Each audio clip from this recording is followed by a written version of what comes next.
Bismillahirrahmanirrahim. Assalamualaikum warahmatullahi taala wabarakatuh.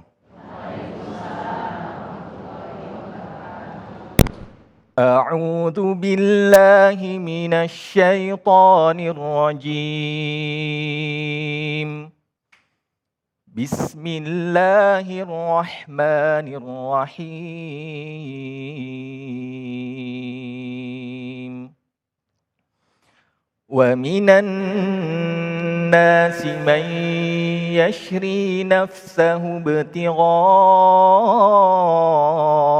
مرضات الله والله رؤوف بالعباد يا أيها الذين آمنوا ادخلوا في السلم كافة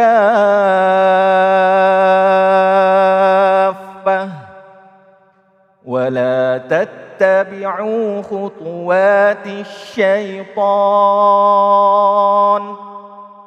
إنه لكم عدو مبين فإن زللتم من بعد ما جاءتكم البينات فاعلموا أن الله عزيز حكيم صدق الله العظيم. Assalamualaikum warahmatullahi taala wabarakatuh. Assalamualaikum warahmatullahi wabarakatuh. Alhamdulillahirabbil alamin. Allahumma shalli ala sayyidina Muhammad wa ala ali sayyidina Muhammad. Puji syukur kepada Allah yang kembali mempertemukan kita tentu saja dalam perjalanan majelis ilmu kita Damai Indonesiaku spesial bulan suci Ramadan. Dan alhamdulillah dalam kesempatan kali ini kita kembali hadir dari Masjid Al-Ikhlas, Baranangsi yang indah, Jalan Jatiluhur, Katulampa, Bogor. Alhamdulillah guru-guru yang kita cintai telah hadir bersama kita, Kiai Haji Khalil Nafis dan Gus Hayid, yang akan mengangkat tema berkaitan dengan bulan suci Ramadan adalah pendidikan menuju Islam kafah, yang tentunya masih dipersembahkan oleh Sarung Wadimor, tentu Sarung kita. Selamat mengikuti.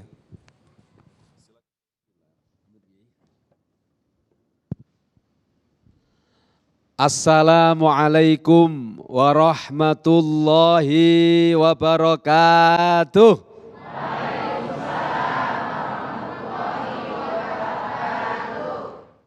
Jawabnya salam kayak orang puasa. Memang lagi sedang puasa. Taqabbalallahu minna wa minkum siyamana wa siyamakum. Amin ya rabbal alamin. Alhamdulillahi rabbil alamin.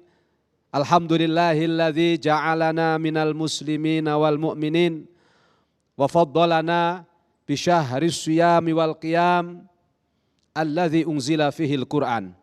Asyhadu an la ilaha illallah wa asyhadu anna Muhammadan abduhu wa rasuluh. Allahumma salli wa sallim wa barik ala sayyidina Muhammadin wa ala alihi wa sahbihi wa barik wa sallim ajma'in, amma ba'du.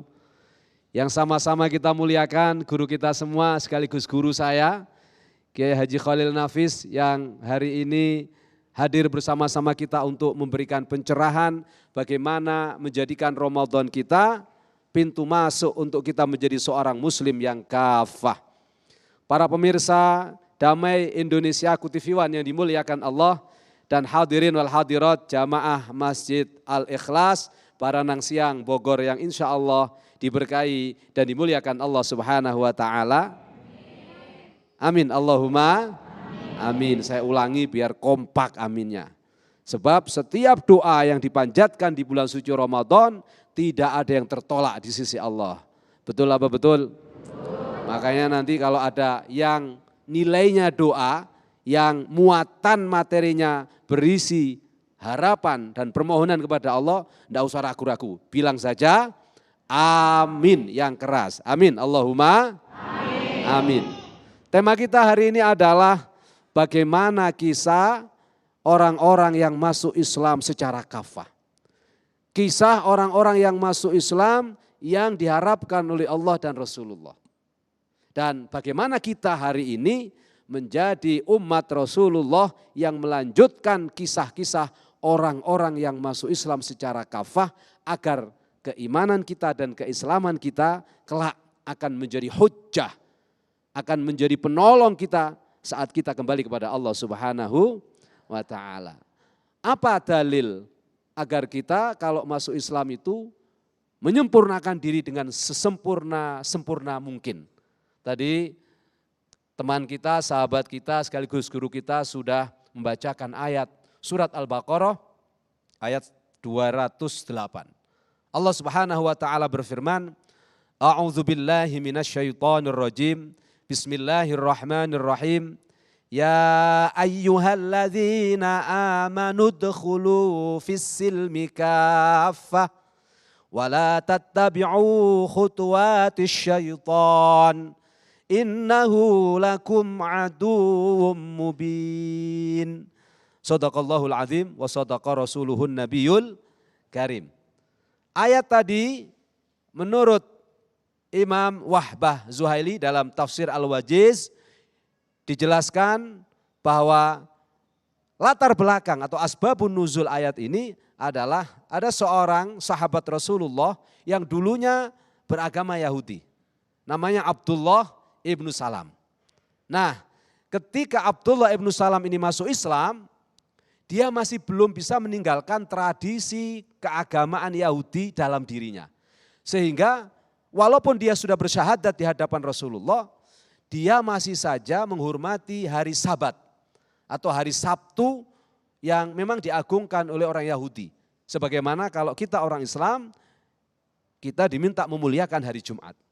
Sehingga setiap hari Sabtu atau hari Sabat itu Abdullah bin Salam masih bikin tradisi-tradisi dan amaliyah-amaliyah Yahudinya walaupun dia sudah muslim.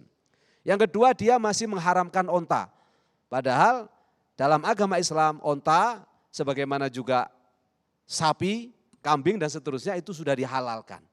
Nah, percampur adukan tradisi lama dalam agama-agama yang sebelumnya dianut oleh Abdullah bin Salam ini kemudian ditegur langsung oleh Allah dalam Al-Quran dalam surat Al-Baqarah ayat 208 tadi. Maka berdasarkan latar belakang ayat ini kita jadi faham kalau hari ini kita ditakdir oleh Allah menjadi seorang muslim, maka jadilah muslim yang sejati. Jadilah muslim yang benar, jadilah muslim yang seutuhnya. Itulah yang disebut dengan menjadi seorang muslim yang kafah. Muslim yang sempurna. Kafah itu artinya sempurna, seutuhnya atau komprehensif. Dalam hal apa kita menjadi muslim yang kafah? Dalam 3 hal. Sebagaimana yang dijelaskan oleh Rasulullah dalam hadis yang pertama kali diajarkan oleh malaikat Jibril kepada para sahabat di hadapan Rasulullah. Kita harus kafah dalam beragama ini khususnya dalam memegang ajaran Islam dalam akidah. Enggak boleh kita kalau sudah menjadi seorang muslim yang benar, muslim yang sejati, masih memiliki akidah, memahami, meyakini ada kekuatan lain selain kekuatan Allah Subhanahu wa ta'ala. Jadi kalau ada yang meyakini pohon, ada yang meyakini ake ini saya ini agak bagus akeknya. Nanti boleh kalau yang minat nanti hubungi saya. Wah, misalnya, ini kalau saya pakai bisa terbang ini dari Baranang Siang ke Jakarta misalnya. Lalu kemudian teman-teman, oke, saya beli 1 miliar. Ya alhamdulillah, tak buat bangun pesantren kalau ada yang mau gitu. Alhamdulillah. Tidak boleh lagi kalau kita sudah yakin dengan keislaman kita, hanya ada satu kata, yaitu kalimat tauhid, la ilaha illallah, la haula wa la quwata illa billahil aliyil azim. Itu adalah ukuran pertama kita menjadi muslim yang kafah secara akidah. Yang kedua, kita harus menjadi muslim yang kafah secara syariah. Nah kalau sudah secara syariah, berarti amalan-amalan kita nggak boleh bercampur baur dengan bid'ah. Betul apa betul? Nah tapi hati-hati, jangan dikit-dikit bid'ah. Karena berbeda pandangan dianggap bid'ah. Nah itu yang salah juga. Berarti dia belum menjadi muslim yang kafah. Karena kalau dia menjadi muslim yang kafah secara syariat, dia akan paham ukuran bid'ah adalah ini, ukuran tidak bid'ah adalah ini. Nah, kalau sudah kita bisa kafah dalam akidah dan syariah, kafah ketiga yang harus kita sempurnakan sebagai seorang muslim sejati adalah kafah secara akhlak. Kafah secara akhlak. Karena akidah, syariah dan akhlak ini adalah satu kesatuan dalam kita memahami ajaran Islam. Satu kesatuan dalam kita memegang dan mengamalkan ajaran Islam. Kalau orang hanya mengandalkan akidah tapi syariatnya tidak dijalanin, sempurna enggak Islamnya? Sempurna enggak? Ngaku Islam, ngaku Muslim, KTP-nya Islam, KTP-nya Muslim, tapi waktunya bulan suci Ramadan enggak puasa. Sempurna apa enggak? Tidak, karena apa? Akidahnya benar, dia sudah mengatakan la ilaha illallah Muhammadur Rasulullah, tetapi dia tidak menjalankan rukun Islam. Puasa rukun Islam yang keberapa? Keempat, berarti enggak sempurna. Nah, kalau sudah menjalankan akidah dengan benar, syariah dengan benar, tapi hidupnya ngawur, tidak punya sopan santun, dan suka menyakiti orang lain. Berarti keislaman dia belum kafah. Karena apa? Memang dia sudah bersyahadat, memang dia sudah mengerjakan sholat di waktu sholat, dia mengerjakan zakat ketika harus membayar zakat, sudah sampai 1 nisab, dan dia sudah puasa di bulan suci Ramadan, dia berhaji ketika mampu, tapi dia tidak menjaga lisannya. Lisannya setiap saat dan waktu selalu digunakan menyakiti orang lain. Artinya berarti dia meninggalkan akhlak yang mulia, akhlak yang terpuji sebagai seorang muslim yang sejati, muslim yang kafah. Maka menjadi muslim yang kafah ini harus tiga-tiganya. Tidak boleh hanya satu segmen, tidak boleh hanya satu sesi, tidak boleh hanya satu bagian. Itulah yang disebut oleh Syekh Wahbah Zuhaili, udkhulu fis silmi kafah bikulliyatihi, laisa bijuz'iyatihi. Nah, untuk bagaimana penjelasan berikutnya nanti kita akan uraikan pada segmen setelah yang berikut ini. Baik. Sallallahu alaihi wasallam. Terima kasih Gus Haid, dan tentunya kita ingin mengetahui bahwa di bulan suci Ramadan dengan berbagai macam bentuk ibadahnya, dari sholat-sholat wajib, kemudian juga sholat-sholat sunnah, kemudian ada zakat di situ, ada saum di situ, dan berbagai macam bentuk ibadah lainnya mampu membentuk Islam yang kafah. Lantas apa kaitan sesungguhnya dengan ibadah di bulan suci Ramadan yang akan melahirkan pribadi-pribadi muslim yang kafah? Insya Allah Kiai Haji Khalil Nafis akan menjawabnya selepas pesan-pesan berikut ini. Damai Indonesiaku.